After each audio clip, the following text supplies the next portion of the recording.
है आपका? हमारा शाहिद मियाँ शाहिद मियाँ जी। 2024 में किसकी सरकार बनते हुए देख रहे हैं? देखो साहब, दोबारा सरकार तो बीजेपी की ही बनेगी, कोई अच्छा। कुछ कितना भी करे। हाँ। और हमारा कहने का मकसद ये है, सरकार एक काम करे, इस आरक्षण को ख़त्म कर दे।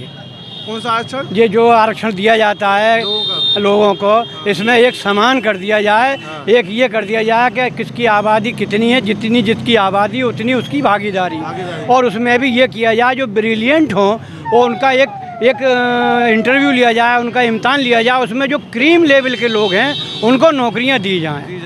और ये अब आरक्षण जो इन्होंने मांगा था किसी टाइम पे 25 साल के लिए, मेरा जहाँ तक अनुमान है जो भी हो, अब इस आरक्षण को समाप्त करके एक समानांतर प्रणाली बना दी जाए। तुम ये कह रहे हो कि ये आरक्षण खत्म कर दे, बहुत बवाल हो जाएगा इससे तो बवाल हो जाएगा। जब वो लोग पिछड़े हुए थे, आज वो इतने सर्वशक्तिमान हैं, पैसे वाले हैं, पढ़े लिखे हैं, वो अगर चाहें तो किसी अपने पड़ोस में किसी गरीब परिवार को अगर ले लें तो उसके बच्चों को पढ़ा सकते हैं। ये बताओ कि लोग जिन लोगों को फायदा मिल रहा है वो क्यों छोड़ना चाहेंगे फायदा? तो भाई उनको छोड़ना चाहिए। एक उनका एक आंतरिक भावनाओं से वो अपने टटोलें, अपने दिल को टटोलें और ये सोचें कि अब सरकार ने हमको बहुत कुछ दे दिया। 15-20 दिन पहले बात हुई थी इसी पे लेके, तो बड़ा शोर मचा दिया था उन्होंने। तो ये शोर मचाना इनका गलत है। भगवान की इन ऊपर कृपा हो गई, ऊपर वाले ने इनको इतना सब कुछ दे दिया। अब इनको खुद सोचना चाहिए, स्वयं विवेक से, दिल से इनको सोचना चाहिए कि अब ये मौका किसी और को दें।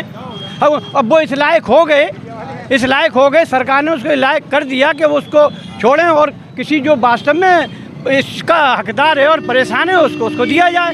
अब इस चक्कर में पीढ़ी दर पीढ़ी वही लेते रहेंगे तो आगे आने वाले समाज, जो हमारे छोटे छोटे बच्चे हैं, पढ़ के आगे बढ़ रहे हैं और वो मार्क्स भी ला रहे हैं, बढ़िया है, लेकिन उनका कोई भविष्य नहीं है, अंधकार में है, तो वो बेचारे क्या करेंगे? सिर्फ उनकी 33%, 30% या 45% जो भी मार्क्स है उनको नौकरी मिल रही है। हाई फाई लेवल का जो मार्क्स धारी है, जिसके के 80, 85 या 90% मार्क्स ला रहा है, वो बेचारा देख रहा है। आप बहुत बड़ी बात कर रहे हैं। एक मुसलमान ये बात कर रहा है, बहुत बड़ी बात है। इसमें मुसलमान या हिंदू इसमें क्या लाया? हम तो बात कर रहे हैं एक जन सेवा की। ज़्यादातर लोग ऐसी बात करते नहीं है। वो नहीं करते हैं, ठीक है। एक हम भी हैं, पढ़े लिखे हैं, उसी की बजाय मारे हुए सड़कों मारे फिरे, कोई पूछने वाला ना। चने के भाव पूछ ले हमको कोई।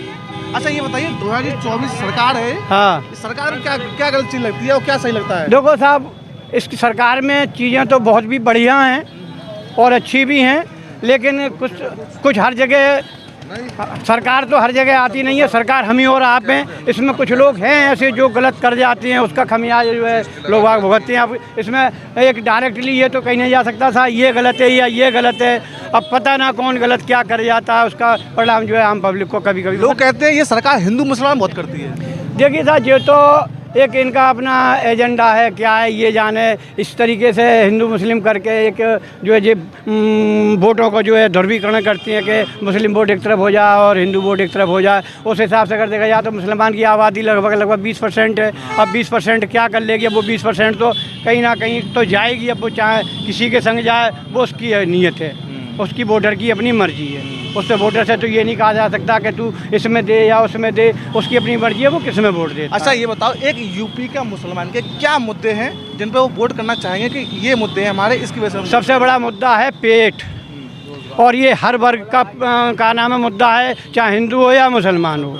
समझे साहब, पढ़ा लिखा है वो भी चाहता है कि मुझे रोटी मिले, अंगूठा छाप है वो भी ये चाहता है मुझे रोटी मिले, सम्मान की मिले तो बड़ी अच्छी बात है। चलिए।